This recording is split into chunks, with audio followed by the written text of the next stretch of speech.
Well, for one, I'll answer backwardly from a backwards perspective. I got injured in that match. The first minute in, AJ dropped first minute and a half, 2 minutes. AJ dropped me on my shoulder. I don't know if you A lockdown. had lockdown. So if you're Yes. not aware of that, just go watch the beginning. I wrestled the Earl Hebner is in my ear after I said my shoulders snapped, broke, whatever. He's saying they say just take it home, just end the match. And I'm like, no, I'm not going to end this match. Like, I mean, no, I'm not going to do that. I don't know what the decision was. I do know that when you have 12 to 15 people sitting around a table arguing over a decision, you know, then that's kind of what it was. Dixie Carter came out and was like, "Oh, we decided that we're going." I mean, I got my mom there, I got my brother there in St. Louis, flew him there, and it was supposed to be my time. And so, it was a moment where I was disappointed, but at the same time, as I ask you, what would that done for my career if I fought it right then and there? It What would it could have done? it could have looked like you were hard to work Difficult, with, difficult to difficult. work with. Yeah, That would have it got could out. look that way. That would have got out. I would have been called difficult. And then what if and then if Dixie, Hogan, they whoever was making the decisions, and Eric Bischoff, okay, he don't want to do business, send him home. Right. So now they send somebody out there to replace me, and now we wouldn't be probably talking to Pope in this aspect in this regard right now. You'll be saying, "What happened? You fell off the radar." One minute you wanted to turn them in, and next thing you disappear. What are you doing now? Right. It's one of those things. Again, it's not going to hurt me to look back in 20 years and say they didn't make me a main character on The Walking Dead. I don't care. I was a part of The Walking Dead for 10 seasons. I'm good.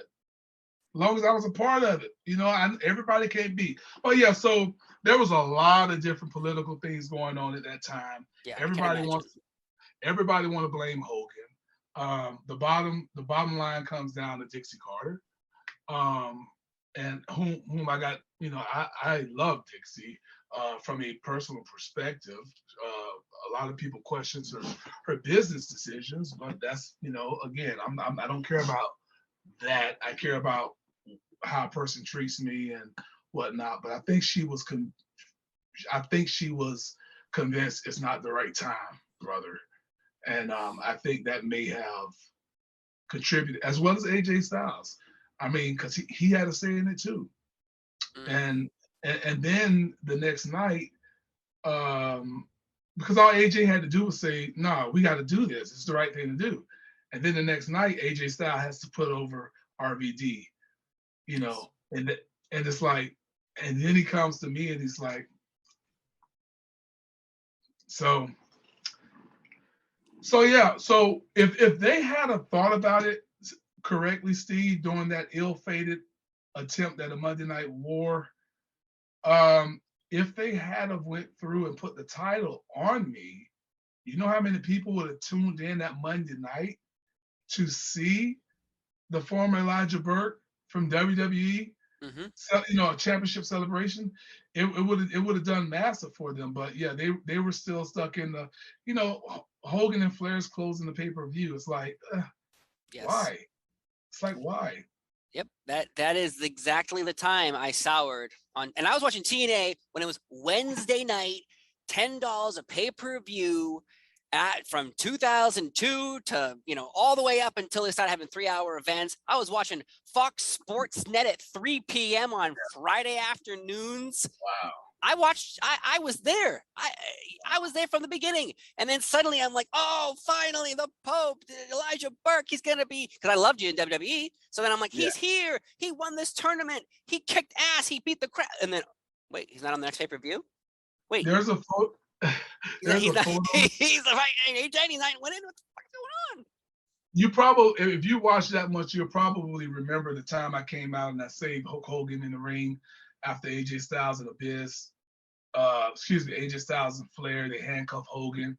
They bloodied Hogan. It was the only time Hogan wrestled in TNA. It was Hogan and Abyss versus AJ Styles and Ric Flair. Yep. And they ended up jumping him after match, handcuffing him. I would never toot my own horn. I know how good I am.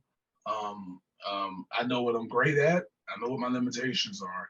I'll never toot my own horn. But when you talk about during that specific time, when Hogan was in the ring, when I saved Hogan and took the handcuffs off of him and whatever else went on that day, was it during the handcuff? I don't know. I just made the save. We were in the ring, and Hogan was doing his ear. If you look up on Google it, you'll see a picture of me and Hogan. As a matter of fact, shoot, I got to put up. It's a picture of me and Hogan doing the ear on the rope. So when Pope calls for the crowd, Pope always uses his hand, just spread out, whatever. And I'll never forget that Impact Zone when Hogan did the ear and they got a response, and then Pope told Hogan, wait a minute. And I did my hand, and the place erupted. And then Hogan, after trying again, and I did the hand, and they erupted louder, Hogan started doing the hand and I was like, wow, like, man, I'm in here with Hogan, and I'm getting a better response at that particular time. So yeah. Pretty cool. Well, again, 2010 Elijah Burke, 2010 Hulk Hogan. They're not even comparable because of you're doing something and Hogan is living. I have nothing against Hulk Hogan either. Biggest wrestling name of all time. Anyone who does a wrestling promo, friend, foe, whatever, does a Hulk Hogan impression, even if they don't know they're doing one. They're doing it. But you were popular at the time. Bringing in someone who once was popular and trying to use his name as a launching pad for your company was a huge mistake in my opinion, because at the time TNA was the alternative. Like how AEW is now to WWE, TNA was that then. Speaking of AEW, Steve, let me jump in then. Here's why the fans, I believe, outside of the respect and fandom that was already there for Elijah Burke, the reason they were so invested in the Pope is because it was in an instance, it was homegrown. They played a part in the Pope becoming the Pope. The fans did, aka Wardlow in AEW. The reason the fans are so behind him is because they feel like we're doing this. And that's why the craze of Pope D'Angelo Dinero, that's why it was what it was, because the fans was like, we got him here. We're doing it. We're getting him there. So I believe that's what that was about. And that's, again, it's not a knock on Hogan. And I know a lot of people hated it when they switched to the four-sided ring. I loved it. Coming from WWE, I freaking loved it. Prior to going over, even before I got called up to WWE and I was watching, when they went to Fox, when they switched to the six-sided ring, I always tell a wrestling fan, and again, this is, everybody have their own likes, but I never stopped to watch a 6 or 8-sided ring wrestling contest because it was just weird to me as a wrestling fan. It did not come, it just, it's bad enough that guys get lost in transition as far as direction goes in the 4-sided ring. Can you imagine when they're shooting off one way and guys are running the opposite? It's like, what is going on? Yeah. But I agree with those who loved it because it was the alternative, and the 6-sided ring was in a way their identity. Yeah. It was their identity, but man, that ring hurt like hell. I was gonna say I've only heard of stories is how hard that ring was. And a lot of people won't say it, but they were happy too that it got switched to. They may not say it out loud, but they were very happy because that 6-sided ring takes a lot of toll on your body and whatnot. And last, before you move on, Hogan coming over. A lot of people talk about it. In the end, we can, he gets a lot of blame for the failure. Him and Eric Bischoff. The dude was making bank by doing nothing. To be honest with you, but I think, and this is only because you mentioned AEW, and I want to put things in perspective. People have to realize that when Hogan got there, when he came outside of Sting versus Kurt Angle, I'm a little bit of a historian myself. Outside of Sting versus Kurt Angle in the empty arena match, when Hogan got there, Impact consistently started doing 1.4s and 1.3s on a consistent basis. So it was a smart decision to bring him in regards to drawing more eyes to the product. Was a lot of people happy about that, Steve? No. But at the end of the day, Spike, it wasn't all TNA that was footing the bill. Spike TV wanted the names. Yes. If it wasn't for Spike TV, there wouldn't have been a Kurt, there wouldn't have been a Sting, there wouldn't have been a Hogan. Yes, and that's the thing I think people forget about TNA was TNA wasn't paying all these big contracts. It was, how did they get Jeff Hardy? How did they get Hogan? How did they get Bishop, Bruce Pritchard? All these big time names that made their mark somewhere else were brought in because of their track record of being profitable, of being good for the business.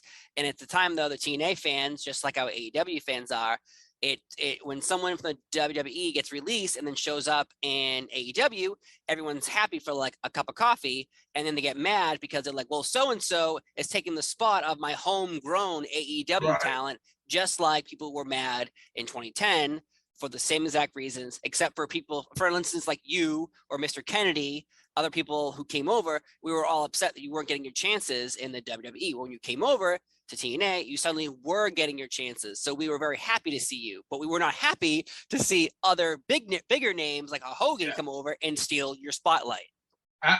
Hogan could steal my time. He can steal some time. He could never steal my spotlight. As soon as I said the word spotlight, I was like, he's ready. Yeah. he's get his comeback ready. Yeah, no sir. So let me ask you this question. Let's just